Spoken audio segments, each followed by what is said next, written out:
Биыл алаш ардақтысы академик Шапық Шөкиннің туғанына 110 жыл. Осыған орай ғалымның туған жері Баянауыл ауданы мәшһүр Жүсіп ауылында өлкетану музейі ашылды. Мұражай демеушілердің көмегімен Шығыстану институтының аға ғылыми қызметкері Бағдат Дүйсеновтің ұйымдастыруымен дүниеге келген.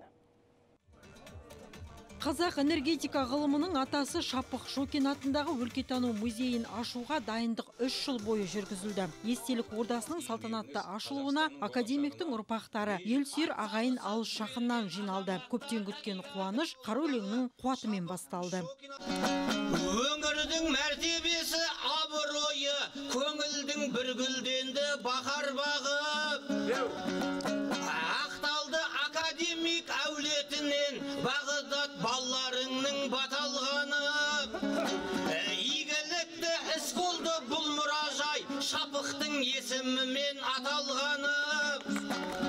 Музейдегі ең құнды жәдігер Шапық Шөкиннің өзі пайдаланған бір ғасыр бойы сақталған үстелі мен шкафы. Ол Алматыдан арнайы жеткізілген. Мұражайдың ортасында академиктің бюсті орналасқан. Сондай-ақ өңір жайлы деректер, елді мекеннен шыққан қасиетті адамдар, ауыл тұрғындарының жетістіктеріне арналған жеке бұрыш бар. Экспонаттардың басым бөлігі алаш ардақтысының ғибратты ғұмырынан сыр шертетін фотосуреттер. Мына жерде әкесі, мына Жұмат Досқараев деген адам бар.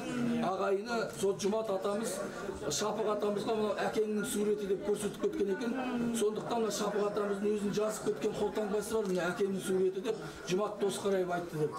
Мына жерде анасы мен мына отбасымен Шапық атамыздың ағасы Риза Шөкин деген кісі болды. Ол кісі Қазақстанның ауыл шаруашылығы министрінің орынбасары болған. Шапық Шөкиннің тікелей араласуымен Қазақстан энергетикасы ғылыми-техникалық болжамының кешенді жүйесі Ертіс Қарағанды каналы гидроэлектростанциялар ашылды. Ел үшін ерен еңбек еткен дарабоз тұлға жайлы музейден мол мағлұмат алуға болады. Алдағы уақытта мұражай мектептің ғылыми орталығына айналады деп жоспарлануда. Богатырь көмір кенішіне барып, сол жерде көптеген энергетиканы дамытудың жолдарын жасады. Соған келген суреті, мына Қаныш Сәтбаев пен Үндістаннан келген жаңағы президенттер соны қарсы алып, мынау да Богатырьде осы екі басшыға көбі күшін салды енді дамыту үшін. Қаныш Сәтбаев екеуі Ертіс Қарағанды каналын талқылап тұр міне картасын.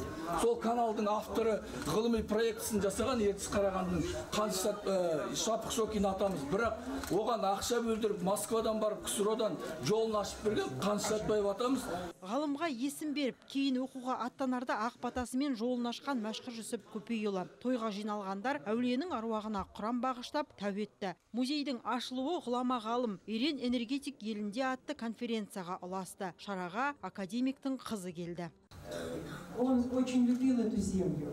Әкем өзінің туған жерін қатты жақсы көрді. Бізге сол махаббатын сіңіріп өсірді. Маған үнемі жаңа жолға Жасыбайға барып отыр деп тапсыратын. Мен бүгін осы әкемнің атындағы музейді ашуды ұйымдастырған, ат салысқан барша қауымға, әсіресе Бағдатқа зор алғысымды айтамын. Энергетика институтының іргесін қалап, мыңдаған маман тәрбиелеген кемеңгер ғалымның шәкірті ұстазға деген сағынышын жырмен өрнектеді. Шапық аға, асыл тек, ақыл аға, жан-жағына шашты нұр. Шапық аға, елінде беміреніп жастайынан сыйлаған еңбегімен аға.